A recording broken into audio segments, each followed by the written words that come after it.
Subscribe to my channel for more videos and press the bell icon for latest updates. बिस्मिल्लाहिर्रहमानिर्रहीम, अस्सलाम वालेकुम। Dear student, आज का जो हमारा टॉपिक है उसमें हमने चैप्टर नंबर 6 में जो बैक्टीरिया का स्ट्रक्चर है वो डिस्कस कर लिया है। आज हमने एक अलग से टॉपिक डिस्कस करना है कि बैक्टीरिया अपनी खुराक कैसे हासिल करते हैं। बेसिकली जब हम बात करते हैं खुराक की, यानी फूड की बात करते हैं, तो फूड का जो हमारी बॉडी में जो सबसे ज़्यादा जो मेन इम्पॉर्टेंट यूज़ है, food is used as a source of energy, कि वो हमारी बॉडी में एनर्जी के तौर पे इस्तेमाल होती है। दूसरा उसका जो यूज़ है मुख्तलिफ़ किस्म की चीज़ें बनाने के लिए इस्तेमाल होती है। अच्छा, फूड हर उस चीज़ को कहा जाता है जिससे हमारी बॉडी एनर्जी हासिल कर सकती है, वो क्या कहलाती है? फूड कहलाती है। और फूड हमेशा क्या होगी? ऑर्गेनिक होगी। कभी भी इनऑर्गेनिक सब्सटेंस फूड नहीं हो सकती।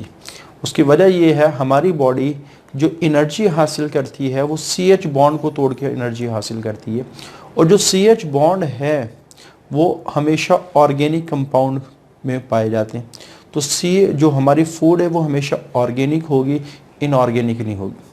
यानी आप कह सकते हैं जो सोर्स ऑफ एनर्जी हमारी बॉडी के लिए है वो क्या है? CH bond. इस वजह से अगर किसी ऑर्गेनिज्म को इनऑर्गेनिक सब्सटेंसेस सिर्फ दी जा रही हैं, वो ज़िंदा नहीं रह सकता जब तक उसके अंदर सलाहियत ना हो इनऑर्गेनिक चीज़ों से अपने ऑर्गेनिक कंपाउंड बनाने की। अगर वो ऑर्गेनिक कंपाउंड खुद नहीं बना सकता, वो फिर इन्वायरमेंट से लेगा। तो हर वो ऑर्गेनिज्म ज़िंदा रहता है जिसकी बॉडी में ऑर्गेनिक कंपाउंड को हासिल करने का कोई ना कोई तरीक़ेकार मौजूद हो। तो सबसे पहले जब हम बैक्टीरिया में न्यूट्रिशन की बात करते हैं तो बैक्टीरिया को भी एनर्जी चाहिए अपनी ग्रोथ के लिए, अपनी मेंटेनेंस के लिए, अपनी रिप्रोडक्शन के लिए। तो बैक्टीरिया में दो बड़ी टाइप्स हैं। अभी जैसे मैंने हाथ से जैसे बात की कि या तो वो खुद चीज़ें बनाएगा या फिर दूसरों से लेगा। तो जो दूसरों से लेने वाले होते हैं ऑर्गेनिक कंपाउंड, उनको हेटरोट्रोफिक न्यूट्रिशन कहा जाता है। तो most bacteria are heterotrophic, so they can not synthesise their own organic food. तो ऑर्गेनिक फूड, अक्सर स्टूडेंट ये समझते हैं कि हम जो पानी पी रहे हैं वो फूड में आता है, वो फूड में नहीं आता। काफ़ी सारे मिनरल्स हैं जो इनऑर्गेनिक, वो फूड में नहीं आते। फूड में हमेशा क्या चीज़ आती है? Organic compound. तो वो ऑर्गेनिज्म जो अपने ऑर्गेनिक कंपाउंड को ना बना सकते हों, किससे? अगर उनको सिंपल इनऑर्गेनिक सब्सटेंस दी जाए तो वो हेटरोट्रोफिक न्यूट्रिशन कहलाता है। आगे इसके दो तरीके हैं बैक्टीरिया में, या तो वो पैरासाइट या फिर वो सेप्रोफाइट। अच्छा, जो सेप्रोफाइटिक बैक्टीरिया है ये आमतौर पे डीकम्पोजर्स होते हैं। आमतौर पे क्या होते हैं? डीकम्पोजर्स। इनके लिए वर्ड सेप्रोट्रोफ भी इस्तेमाल होता है, सेप्रोब भी इस्तेमाल होते हैं। 4-5 वर्ड इस्तेमाल होते हैं। सेप्रोफाइटिक, सेप्रोब, आप कह सकते हैं डिकम्पोजर्स, और सेप्रोट्रोफिक। ये 3-4 वर्ड्स इस्तेमाल होते हैं, मतलब सबका एक ही है। हर वो ऑर्गेनिज्म जो गले सड़े मवाद से अपनी खुराक लेता है, गले सड़े मवाद से अपनी खुराक लेता है, वो सेप्रोफाइटिक कंडीशन में होता है। लेकिन यहाँ भी एक शर्त है, वो खुराक सेप्रोफाइटिक कैसे लेगा, आगे उसका तरीक़ेकार यहाँ मेंशन किया गया। तो ये वाले जो बैक्टीरिया हैं, they get their food from dead organic matter, और डेड ऑर्गेनिक मैटर आमतौर पे ह्यूमस कहलाता है। जो गला सड़ा मवाद होता है उसको हम क्या कहते हैं? ह्यूमस। तो अक्सर ह्यूमस की डेफिनेशन पूछ ली जाती है कि व्हाट इज़ ह्यूमस। तो जब प्लांट की डेथ हो जाती है, जब एनिमल की डेथ हो जाती है और जब उनकी बॉडी गलना सड़ना स्टार्ट हो जाए, तो इस कंडीशन को हम कहते हैं ह्यूमस बन गया। और soil is full of humus. Soil is full of, जो हमारी मिट्टी है उसमें सॉइल, यानी जो भी ऑर्गेनिज्म मरता है वो ज़मीन में ही दफन होता है। जो भी ऑर्गेनिज्म मरता है उसको ज़मीन में ही दफन किया जाता है। तो इस वजह से आप ये समझ लें कि हमारी जो मिट्टी है वो ह्यूमस से भरी पड़ी है। Soil is fuel of humus. तो ह्यूमस इज़ ए मटेरियल, एक ऐसा मटेरियल है resulting from the partial decay, जो गलने सड़ने से बनता है। किन चीज़ों के? जब प्लांट की डेथ हो जाती है, एनिमल की डेथ हो जाती है। फिर बैक्टीरिया क्या करते हैं? बैक्टीरिया और फंजाई ये दो बड़े ऑर्गेनिज्म हैं जो सेप्रोफाइटिक बैक्टीरिया कहलाते हैं, सेप्रोफाइटिक ऑर्गेनिज्म कहलाते हैं। ये क्या करते हैं? जैसे फॉर एग्जांपल एक ऑर्गेनिज्म है, ये मरा हुआ है, तो बैक्टीरिया क्या करेंगे? बैक्टीरिया इसके ऊपर आएंगे और सबसे पहले अपने इंजाइम को इसके ऊपर रिलीज करेंगे। तो जाहिर बात, अब इन इंजाइम को रिलीज करने के लिए इनके पास पूरा सिस्टम मौजूद होता है। सॉइल इनहेबिटिंग बैक्टीरिया, वो बैक्टीरिया जो मट्टी में रहते हैं, सॉइल इनहेबिटिंग, इनहेबिटिंग का मतलब है रहना। तो soil inhabiting bacteria have extensive enzymatic system, इनके पास बहुत ज़बरदस्त किस्म का एंजाइम का सिस्टम है। और वो एंजाइम क्या करते हैं? That break down the complex compound, जो मरे हुए कंपाउंड्स हैं बड़े बड़े, उनको ये तोड़ के छोटे छोटे पार्टिकल में कन्वर्ट कर दें, और ये जो पार्टिकल है फिर इनको एब्जॉर्ब कर लिया जाता है। फिर बैक्टीरिया इनसे अपनी ज़रूरियात पूरी करते हैं। तो ये वाला जो तरीक़ेकार है जिसमें एंजाइम को रिलीज करके डेड ऑर्गेनिक मटेरियल को तोड़ा, उसके बाद उससे पार्टिकल बने, और पार्टिकल बनने के बाद वो पार्टिकल बॉडी में एब्जॉर्ब हुए, ये सेप्रोफाइटिक कंडीशन कहलाती है। मैंने कहा था ना कि सेप्रोफाइटिक कंडीशन में एक शर्त है जो हर वक्त फॉलो होगी। काफ़ी सारे ऑर्गेनिज्म ऐसे हैं जो गले सड़े मवाद को खा जाते हैं, उसके बाद अंदर जाके डाइजेस्ट करते हैं, अंदर जाके डाइजेस्ट करते हैं, उनको हम कहते हैं डेट्रीवोर्स। उनको क्या कहा जाता है? डेट्रीवोर्स। जो गले सड़े मवाद को खा के फिर अंदर डाइजेस्ट करें तो वो डेट्रीवोर्स कहलाते हैं। लेकिन यहाँ जो सेप्रोफाइटिक कंडीशन है, इसमें आपने याद रखना है कि इनके पास एक ऐसे एंजाइम का सिस्टम मौजूद होगा जो अपने एंजाइम को बाहर रिलीज़ करेगा, वो ऑर्गेनिक कंपाउंड को तोड़ेगा, और फिर जो बैक्टीरिया मटेरियल बनेगा, छोटे छोटे कंपाउंड बनेगा, उनको जज़ब कर लिया जाता है, एब्जॉर्ब कर लिया जाता है। तो ये सेप्रोफाइटिक बैक्टीरिया या इसको डिकम्पोजर या सेप्रोट्रोफिक या सेप्रोब्स, ये सारे वर्ड इस्तेमाल होते हैं। पैरासाइटिक बैक्टीरिया सिंपल सा है, अपने होस्ट से अपने खुराक लेंगे, तो पैरासाइट को तो समझाने की ज़रूरत नहीं है, तो अपने बहुत दफ़ा इसकी डेफिनेशन सुनी है। उसके बाद ऑटोट्रोफिक क्या है? जो अपने ऑर्गेनिक कंपाउंड को खुद बना सकते हैं अगर उनको सिंपल इनऑर्गेनिक सब्सटेंसेस दे दी जाए। जैसे कार्बन डाइऑक्साइड, कार्बन, हाइड्रोजन नहीं है तो ये इनऑर्गेनिक है। इसमें हमने पानी, ये भी इनऑर्गेनिक है। उससे क्या बन गए? कार्बोहाइड्रेट्स बन गए, कार्बोहाइड्रेट्स प्लस ऑक्सीजन निकल आया। तो ये हमारे पास ऑटोट्रोफिक मोड ऑफ न्यूट्रिशन है, जिसमें कार्बोहाइड्रेट्स को बनाया गया सिंपल कार्बन डाइऑक्साइड और वाटर से। तो इसको हम कहते हैं ऑटोट्रोफिक मोड ऑफ न्यूट्रिशन। अब ऑटोट्रोफिक मोड ऑफ न्यूट्रिशन, ये जो इक्वेशन है, इसको चलाने के लिए एनर्जी चाहिए।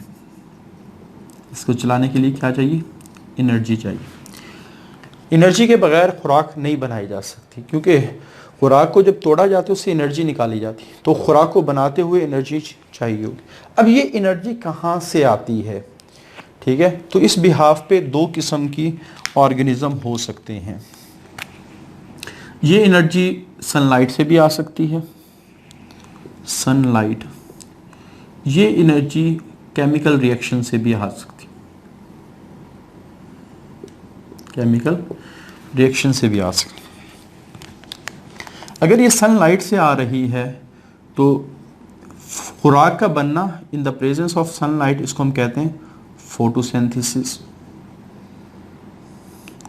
अगर ये केमिकल रिएक्शन से एनर्जी आ रही है तो खुराक का बनना with the help of chemical reaction, इसको हम कहते हैं कीमोसिंथेसिस। तो यहाँ दो किस्म के ऑटोट्रोफिक मोड ऑफ न्यूट्रिशन है, कीमोसिंथेसिस और फोटोसिंथेसिस। तो ये बात आपको क्लियर। तो हमने इन दोनों मैकेनिज्म को डिस्कस करना है, फोटोसिंथेसिस और कीमोसिंथेटिक बैक्टीरिया। अच्छा, दूसरी बात, अगर आप देखें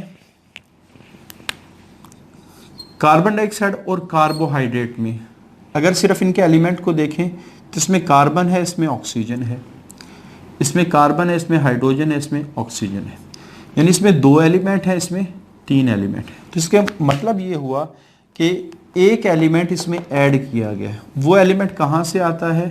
वाटर टूट के वो एलिमेंट यहाँ देता है हाइड्रोजन, फिर जाके ये कंपाउंड बनता है जिसको हम कहते हैं कार्बोहाइड्रेट। और जो ऑक्सीजन है ये फिर बाहर रिलीज हो जाती है। तो आप ये समझ लें कि पानी क्यों इस्तेमाल होता है फोटोसिंथेसिस में, ताकि कार्बन डाइऑक्साइड को हाइड्रोजन दे के कार्बन डाइऑक्साइड को कार्बोहाइड्रेट में कन्वर्ट कर सके।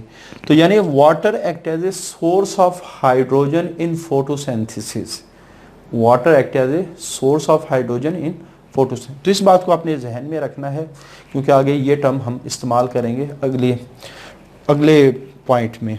अच्छा, फोटोसिंथेटिक बैक्टीरिया आपकी बुक में आमतौर पे जो टॉपिक स्टार्ट किया गया है उसमें शुरू में कंपैरिजन दे दिया गया, एक बैक्टीरिया एक प्लांट है, दोनों फोटोसिंथेसिस करते हैं, दोनों में क्या फ़र्क है।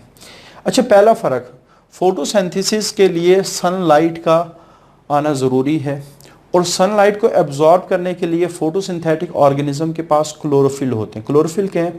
These are the green pigments, ये ग्रीन पिगमेंट है विच एब्जॉर्ब द सनलाइट, जो सूरज की रोशनी को एब्जॉर्ब करते हैं। लेकिन क्लोरोफिल के जो मॉलिक्यूल्स हैं वो सेल में कहाँ मौजूद हैं, प्लांट और बैक्टीरिया में थोड़ा सा डिफरेंट। चूंकि बैक्टीरिया के पास मेम्ब्रेन बाउंड स्ट्रक्चर नहीं होते, इस वजह से बैक्टीरिया में क्लोरोप्लास्ट नहीं होता, क्योंकि क्लोरोप्लास्ट के बारे में हमने पढ़ा था, ये डबल मेम्ब्रेन बाउंड स्ट्रक्चर है। प्लांट के क्लोरोफिल क्लोरोप्लास्ट में होते हैं, जबकि बैक्टीरिया के क्लोरोफिल साइटोप्लाज्म में डिस्पर्स होते हैं, बिखरे पड़े होते हैं। यानी आप कह सकते हैं प्लांट का जो क्लोरोप्लास्ट है उसके अंदर मॉलिक्यूल ऑफ क्लोरोफिल लगे हुए हैं, लेकिन बैक्टीरिया का जो क्लोरोफिल है वो साइटोप्लाज्म में डिस्पर्स है।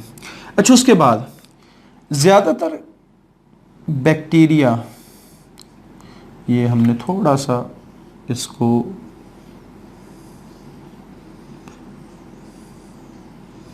अब इसको थोड़ा सा रिवर्स कर देना, ये सारे अपोजिट लिख दिए गए हैं। तो बैक्टीरिया क्या करते हैं, H2S को इस्तेमाल करते हैं as a source of hydrogen. तो मैंने बताया था कि कार्बन डाइऑक्साइड में हाइड्रोजन ऐड होता है जब कार्बोहाइड्रेट बनते हैं। तो प्लांट क्या करता है, H2O को इस्तेमाल करता है। प्लांट किसको इस्तेमाल करते हैं, H2O को इस्तेमाल करते हैं। और ज़्यादातर बैक्टीरिया, सारे बैक्टीरिया नहीं, ज़्यादातर बैक्टीरिया आप कह सकते हैं H2S को इस्तेमाल करते हैं कार्बन डाइऑक्साइड हाइड्रोजन देने के लिए। अच्छा, उसके बाद जब H2O इस्तेमाल होता है तो ऑक्सीजन निकलती है, जब H2S इस्तेमाल होता है तो सल्फ़र निकलता है। तो ये सारा पोर्शन आपने इधर लिखना है और ये सारा पोर्शन आपने, तो ये इक्वेशन बनेगी CO2 प्लस H2S, कार्बोहाइड्रेट बनेंगे, सल्फ़र निकलेगा, CO2 प्लस H2O, कार्बोहाइड्रेट बनेंगे, ऑक्सीजन निकलेगा।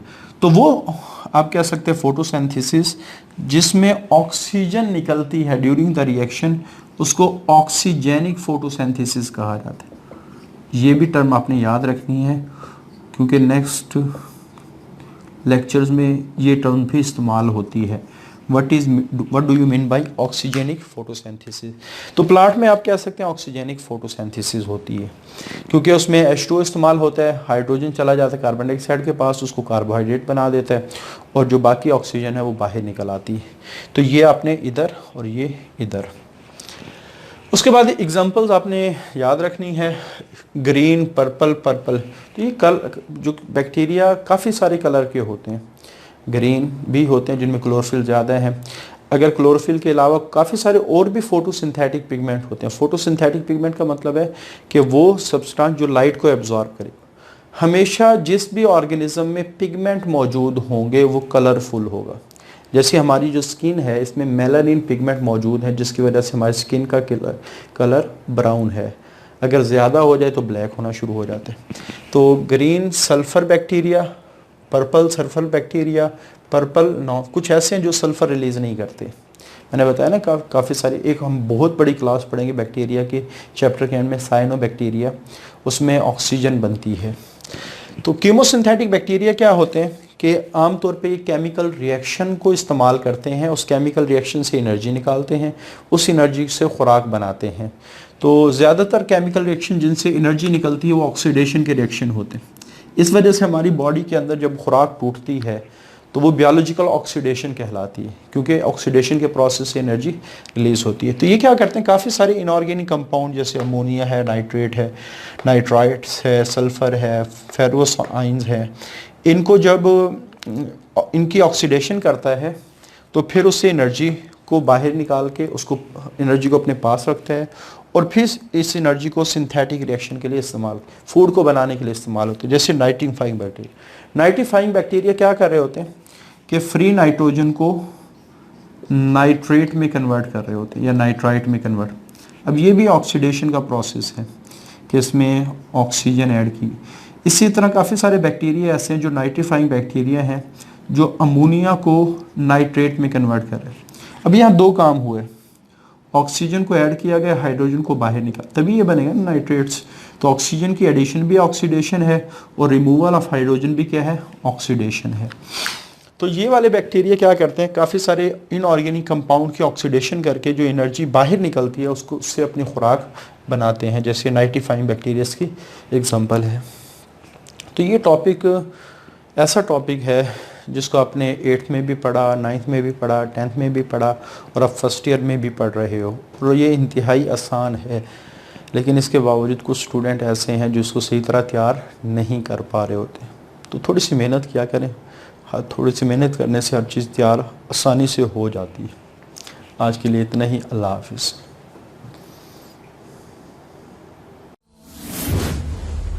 Subscribe to my channel for more videos and press the bell icon for latest updates.